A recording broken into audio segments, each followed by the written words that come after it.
No ano de 1947, perto de Roswell, no Novo México, um homem que morava no campo encontrou destroços estranhos na sua região. O problema é que ele não conseguia identificar o que era. Após lembrar sobre o suposto relato de objetos estranhos voando no céu, ele decidiu contar o que viu para a base aérea. Após o oficial encontrar os destroços, um dos maiores mistérios sobre extraterrestres, OVNIs, começou. Nesse vídeo a gente vai conhecer melhor esse que foi um dos maiores casos ufológicos da história, o caso Roswell. Eu sou o Marcelo Milos, fica comigo que depois da vinheta eu te conto. Essas histórias sobre OVNIs, alienígenas, circulam o mundo todo, não é? Aqui no Brasil mesmo tem várias pessoas que já dizem ter presenciado alguma nave espacial no céu, visto algum OVNI circulando por aí. Mas no ano de 1947, destroços foram achados nas redondezas de Roswell. E muita gente achou que não seria nada demais, talvez apenas um balão ou algo do tipo. Esse caso até poderia ter acabado com esse pensamento mesmo, de que os objetos achados fossem realmente um balão. Porém, ano após ano, apesar das tentativas de abafar o caso das forças militares dos Estados Unidos, novas provas e depoimentos surgem mostrando que esse acontecimento pode sim ter ligação com seres de outros planetas, sendo aí uma das mais complexas de toda a história. Os destroços. No dia 7 de julho de 1947, um homem chamado de William Brazel, ele encontrou aí alguns destroços desconhecidos em um rancho onde trabalhava. Um dia antes foi o dia da independência dos Estados Unidos. Apesar do fuzuê que vem com a comemoração, William se lembrou de ter ouvido um som estrondoso, que não era igual aos sons aí de fogos de artifício. Cientes da notícia sobre o relato de um piloto chamado Kenneth Arnold sobre ter visto objetos voadores no noroeste dos Estados Unidos, William entrou em contato com a base aérea da cidade e contou tudo. Kenneth disse ter visto uma espécie de meia-luas se movimentando ali em círculos, e depois dessa descrição, feita por ele, sobre os tais objetos, a imprensa teria começado a chamá-los de discos voadores. Jesse Marcel, que era o major e oficial da inteligência, foi até o local, recolheu os achados e levou para uma base militar em Fort Worth, no Texas. Além disso, a ordem era para não deixar ninguém chegar perto do lugar, e não deixar nenhum vestígio. As autoridades queriam sigilo dessa descoberta que poderia afetar aí o mundo todo. Só que os boatos, é claro, mesmo com todo esse abafamento aí do caso, os boatos começaram a rolar. A mídia. O jornal da cidade de Roswell logo lançou uma manchete. Já chegou o disco voador.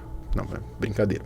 Já chegou o disco voador! Bom, depois de falar com o tenente Walter Haut e outros militares, saiu uma matéria dizendo que a Força Aérea teria capturado um disco voador na região. A galera superior do tenente logo disse que não era isso que tinha acontecido e mandaram barrar a matéria com essa informação. No mesmo dia saiu outra matéria dizendo que a tal nave espacial era na verdade um balão meteorológico. E o general Raymond foi quem discutiu para esquecerem.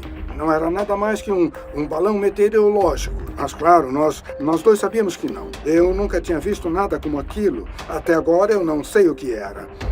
Aquilo não era nada desse mundo. Eu estou quase certo disso. O que era para ter acabado em 47 se prolongou até 1979, quando Stanton Friedman, que era um físico nuclear e ufólogo estadunidense-canadense, resolveu ir pesquisar ele mesmo o caso. O físico foi falar pessoalmente com o oficial Marcel. Conversando, Friedman descobriu que o Marcel encontrou não foi aquilo que tinha aparecido na foto da matéria.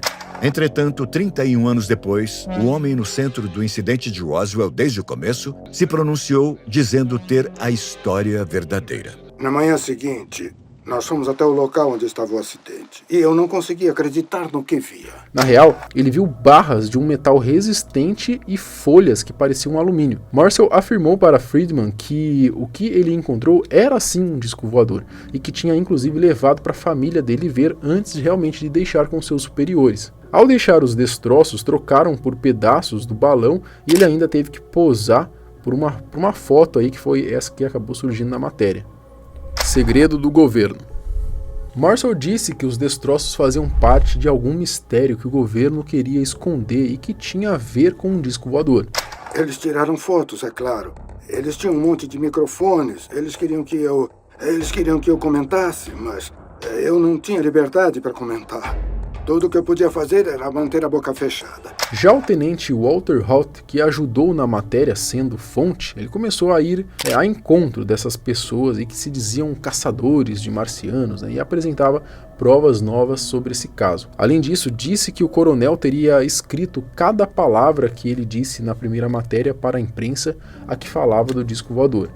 Blanchard ordenou ao seu oficial de relações públicas, o primeiro-tenente Walter Haut, para emitir um comunicado de imprensa. Eu fui instruído pelo coronel Blanchard a publicar um comunicado de imprensa que de fato afirmava que nós tínhamos em nossa posse um disco voador.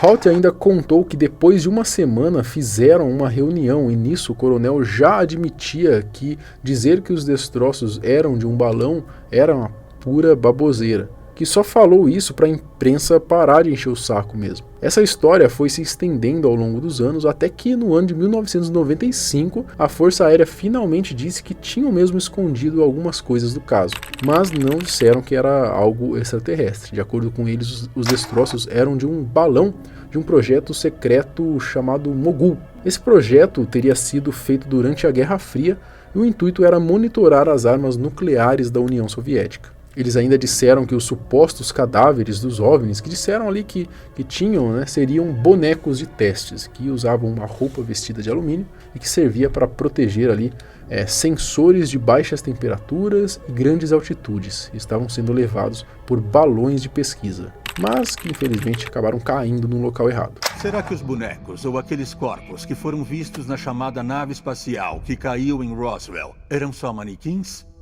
Ou eram, como alguns acreditam, possivelmente seres extraterrestres mortos? O que aconteceu depois daria origem a um dos relatos mais estranhos relacionados à Área 51.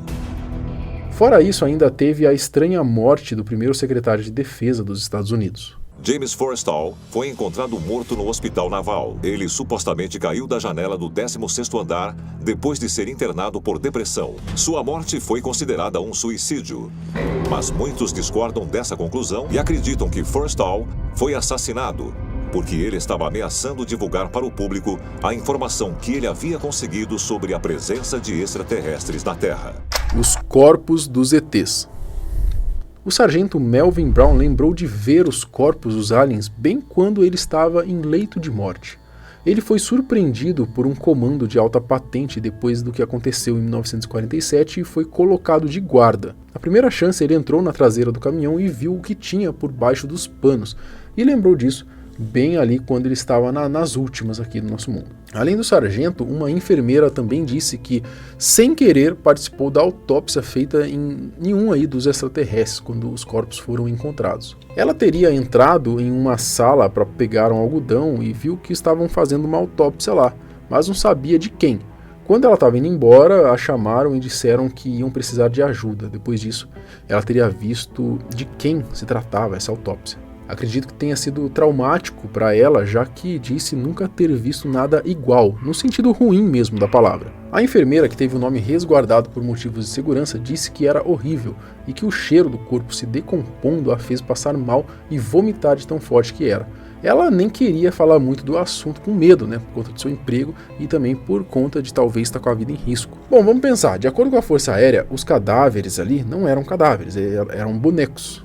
Mas como que eles estavam fazendo autópsia nos corpos dos bonecos? Faz sentido. E teria um cheiro ainda, tudo aquilo, né, que a enfermeira acabou relatando. Tipo, faz sentido isso, mas não faz. A verdade é que essas imagens aí que circulam da autópsia dos aliens de Roswell são tudo fake. Mas dizem que elas foram justamente usadas para poder encobrir uma gravação real que aconteceu.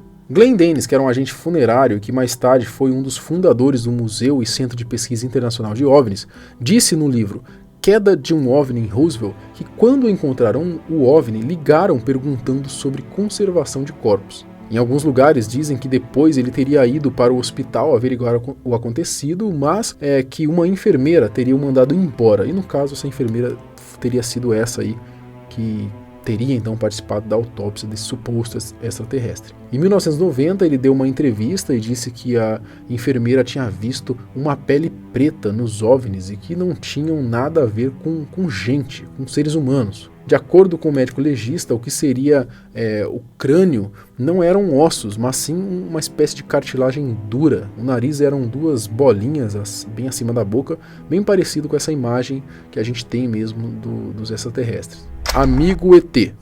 Bom, as coisas acontecem nos Estados Unidos, mas obviamente que o Brasil tem que participar, né? Eu acho que vale essa menção aqui. Domingos Francisco é um escritor brasileiro do Paraná que fez um livro chamado de Roosevelt, um sobrevivente. Nesse livro ele conta que foi amigo de um OVNI durante 9 anos. Resumindo, ele diz que Dom Boava, seu amigo ET, se tornou seu vizinho depois que a nave espacial dele, junto com as outras, teriam tido problemas ao entrar aqui na Terra em 1947. Eles teriam sido atacados por inimigos que tentavam derrubar sua nave. No fim, uma das naves foi destruída, que no caso é aquela de Roosevelt, né? Já o ETzinho aí, ele teria pousado no Rio Grande do Sul. Além disso, ele disse que a enfermeira que estava lá tá errada, que os ETs eles se parecem com seres humanos mesmo, né? Não com essa imagem de ET que a gente tem, e que por isso esse tal aí, Dom Boava, ele conseguiu então morar aqui no meio da gente, já que ele teria sido adotado por uma família da cidade. Olha que bizarrice, né, velho? Não faz nem muito sentido essa história. Depois ele ainda teria ido para Curitiba e se tornado curandeiro, já que ele não era humano, então ele tinha ali talvez alguns dons. Bom, aí eu já acho viagem demais por hoje. Mas quero saber de você. Você acredita no caso Roosevelt? Acha que o governo pode estar tentando esconder alguma coisa que a gente não sabe? Comenta aqui embaixo. Eu quero saber a sua opinião. A gente se vê no próximo vídeo. Tchau.